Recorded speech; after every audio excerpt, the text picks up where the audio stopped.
on a challenge not just of turning on my mic, but also to have a challenge of, who is he to you? Who is Jesus to you? What is his importance to you? I mean, it's so easy for us to go through the motions and go through life, but betrayal takes on so many different forms today. It's not just betraying as though you sell somebody out. It's when you put somebody else or something else in a priority over them. You betray them. I want to take you back to 1777. It's the American Revolution. George Washington's army is going against their enemy, our enemy, and there's the Battle of Saratoga. The leader on the American side of the Battle to Saratoga did such a fantastic job that George Washington said he is the bravest of the brave, loyal to his country. The image of the Battle of Saratoga is this one. But maybe if I show you the leader of the Americans, you'll understand exactly where I'm going with this. Everybody knows this guy, right? You see his picture all over the place? Well, when you see his name, it's going to become synonymous with things in this world. The year is 1780. 3 years later, Benedict Arnold has gotten disillusioned. Things aren't going quite the way he wants them to. They aren't going as fast as he wants them to.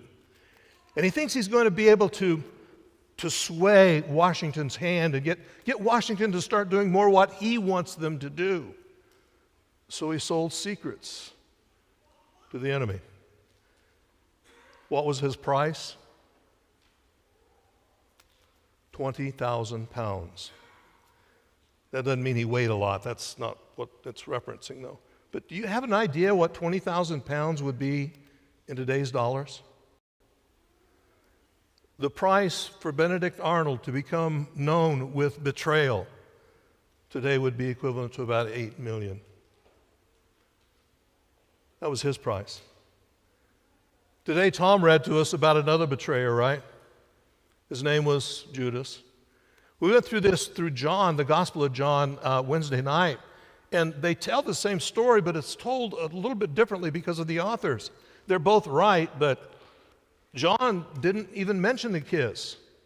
In fact, doesn't really even talk about Judas doing much at all. It's all a reference of Jesus saying, "Here I am. You know who I am." But Matthew has this emphasis. Judas goes up and he betrays him with a kiss. Greet one another with a holy kiss. Can you imagine us doing that today during COVID? Back in that day, though, that was very, very important and very emotional to the people because it really showed a lot of things. Number one, it showed how much you love somebody else. Yes, we still do that today. We just do it in a different setting. Anybody been to a wedding lately? After the pastor or whoever announces them husband and wife, there's another line that follows.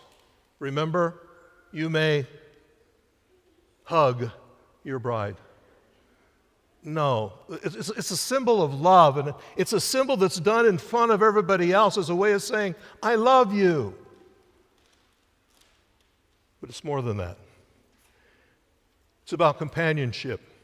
It's a statement of when we join together, we're joining together as one. We're on the same team. We're going to work together. Another one. It's an acknowledgement that says, yeah, this is a commitment we're making to one another, and we're going to stick with it. Now, I want you to think about that. That's something we do in marriage, right? And there's these words that used to be till death do us part. I prefer the words as God gives us life together, right? Those are the words I use. But it's a commitment for how long? As long as we live.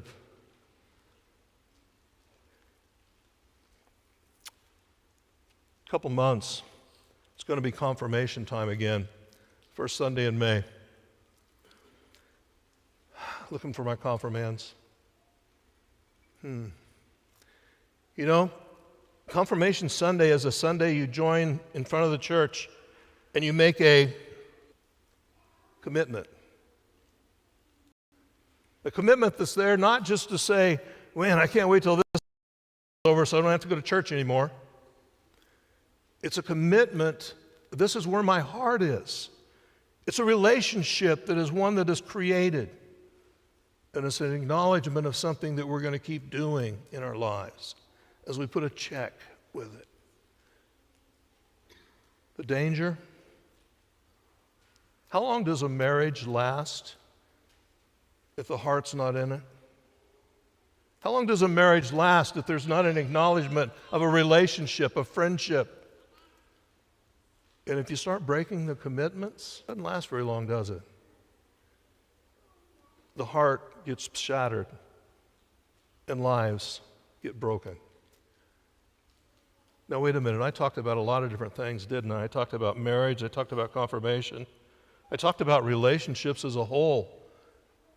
And you know, that's what betrayal is really all about. For Judas, it was 30 pieces of silver, the price of a slave. His way of, maybe in a more heartfelt way, is to say Jesus has become our save. He's the one who's supposed to be doing what we want him to do, right? Right? Jesus is supposed to do what we want him to do. And if he doesn't do it, that's the same thing Judas did. He tried to force his hand. Well, let's get down to brass tacks with this one. What is our price? Millions of dollars? 30 pieces of silver? What is the thing that we value the most that we want to have happen? It might be $30. It might be lira. It might be pounds. Or maybe it takes on different forms. My commitment to God will be complete when I get... Can you finish that sentence? You see, the challenge that is there in this life, the things that are challenging for Adam and Eve from the very beginning, was this knowledge thing that they were wanting to get. But I'm going to give us three basic ones that I think take on even a harder form. The first one is greed. Greed. I want. I want. You know, I'm mixing weddings because I think there's so much tied together with this commitment thing that goes with it. I take you. I give myself to you, for better, for worse, for richer, for poorer, in sickness and in health, as God gives us life together. I pledge you. Notice the direction of all those vows. They're not saying, you give me, I give you. It turns it around. And that's the challenge that God puts into our lives today, too. We give to Him, and then watch what He does with it. That's not a greed facing this way. It's reaching out. Ambition, the same type of thing. Well, I will do it when God, I'll make that offering when God, I will. Ambition goes the same way. Maybe you've heard this verse, give, and it will be given unto you. Pressed down, shaken together, and forced out. Notice which came first. Our motion toward Him. Acceptance. Acceptance and ambition, I think, go together a whole bit. When we establish priorities in our lives, we establish that this thing is taking a precedent over, and our ambition, our way of doing things just begins to be molded and shaped. My ambition is that my child will earn a college scholarship. Therefore, what happens to my time?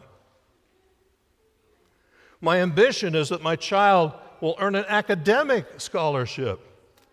ooh, where do I focus my attention? You hear, when we establish priorities in our lives, how much goes that way. And the danger is that when it doesn't happen, we move into this zone, retaliation. That's why I wanted to make sure that I was understanding what Tom read in that second, 1 Peter. When things don't go your way, what do? Do you try and force by betrayal? That's what Judas did. That's what Benedict Arnold did. That's what Satan did to you and I.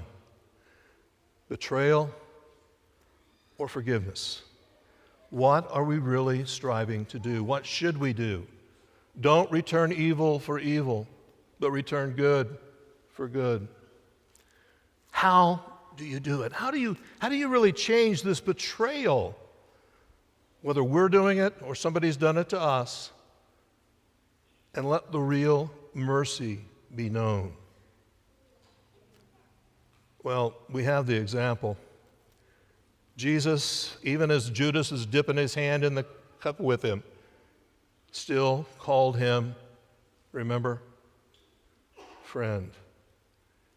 And even as they were nailing him to the cross, he spoke words, and that's why I love during Lent is to let these words come back alive and remember how he dealt with betrayal. Remember these words? He didn't say, Father, forgive the guy that just drove that nail in my hands. He didn't say, Father, forgive the guy that shoved a spear in my side. He looks out and he says, Father, forgive them as he has forgiven. So he calls upon us, but he empowers us through his Spirit to forgive as well, and to use those things that happen so that we are blessed to be a blessing to the glory of Jesus Christ. Amen. Please rise.